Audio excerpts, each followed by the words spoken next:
what can I say? Over 500! Thank you very much.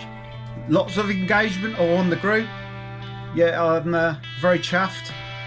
Made a lot of contact with various people from all over the world. Hopefully over the next couple of weeks we'll be able to get the world map up, show where everyone's from. And I think it's brilliant you're all sharing experiences from your own countries and what events you've got on, and if we can help in a little way promoting anything you're doing, then that's what this is for. It's inclusive, not exclusive.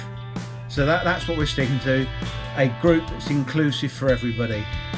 Everybody rides an Indian or has an interest in Indian, and it's surrounded by the IMRGs and what they're doing. Hopefully there'll be people on here that haven't got Indians or aren't in an IMRG that want to share the experience and be shown the right direction where to buy their bike if they haven't got an Indian, and what IMRGs they can join for group rides or for social events. So yeah, it's trying to get it out there to share the experience. That's what we're doing.